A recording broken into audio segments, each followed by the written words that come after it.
নমস্কার বন্ধুরা, তোমাদের সবাইকে স্বাগত। আশা করি সবাই খুব ভালো আছো। আমিও কিন্তু খুব ভালো আছি। আর অন্যদিনের মতো দেখতেই পাচ্ছ আমি বসে পড়েছি আমার সেলাইয়ের কাজ নিয়ে। আজকে বেশ কিছু কাটিং আমি করে রাখবো ভেবেছি। আজকে আমি তোমাদের সাথে আমার সাথে ঘটা একটা কাহিনী শেয়ার করব। গত সপ্তাহে আমি আমার বাবার সাথে বাড়ির থেকে কিছুটা দূরে পোস্ট অফিসে একটা কাজে গিয়েছিলাম। কাজ সেরে ফেরার পথেই সেই অদ্ভুত ঘটনাটি আমাদের সাথে ঘটে।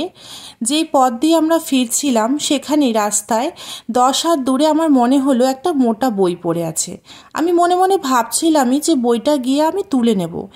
যেমনই ভাবা ঠিক সেই মুহূর্তেই আমার মনে হলো আরও তার থেকে কিছুটা দূরে একটি ছেলে, যাদের কাছে আমরা ভাঙাচোরা জিনিস বিক্রি করি, সেরকমই একজন আমাকে ডাকছে, বলছে দিদি দিদি ওই বইটা তুলে আনুন। বইটি তুলতে গিয়ে আমি অবাক হয়ে যাই। বইটি তো কোনো সামান্য বই ছিল না, ওটি আমাদের কাছে একটি মহামূল্যবান সম্পদ। তো আমার বাবাই বইটি তুলে নেয় এবং ভাইটিকে বলে যে এটি কি তোমার? তো ভাইটি বলে হ্যাঁ, আমার ব্যাগ থেকে এখনই ছিঁড়ে পড়ে গেছে, আপনি যদি নিতে চান আপনি এটা নিতে পারেন। তার বলার ধরনটা এমনই ছিল যেন সে নিজের থেকেই চাইছে যে আমরা ওটা ওর থেকে নিই। তো তার বিনিময়ে সে 20 টাকা চায় এবং খুশি খুশি বইটা সে আমাদের দিয়ে দেয়। আর সত্যি কথা বলতে কি, আমরাও তো মনে মনে এটাই চাইছিলাম। আর এই হলো সেই মহামূল্যবান সম্পদ যার কথা এতক্ষণ তোমাদের বলছিলাম। তোমরা স্বচক্ষেই দেখে নাও। আর আমার কাছে আশ্চর্যের বিষয় এটাই লেগেছে, ভাইটির ব্যাগটি ছিঁড়ে শুধু বইটিকে বাদ দিয়ে আর কিছুই কিন্তু রাস্তায় পড়েছিল না।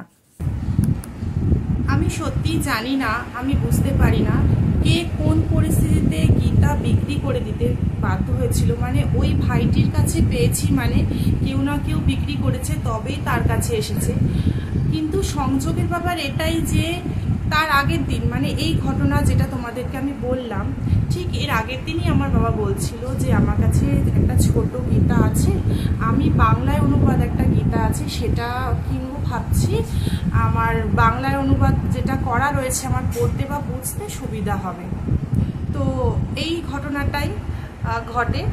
আর এটা ঘটার ঠিক পরেই আমার বাবা শুধু একটাই কথা বলছিল যে রাস্তায় যদি আমি প্রচুর টাকা কুড়িয়ে পেতাম তাতেও আমি এতটা আনন্দিত হতাম না যতটা আনন্দ আমি এটা পেয়েছি। মানে আমরা কিছুক্ষণ বিশ্বাস করতে পারিনি যে খুব কম সময়ের মধ্যে এটা আমাদের সাথে ঘটে গেল। আর সেই ছোট্ট ঘটনাই শেয়ার করার ছিল তোমাদের সাথে। আর সকলের জন্য ভগবানের থেকে সুস্থতা কামনা করি। সবাই ভালো থেকো, সুস্থ থেকো।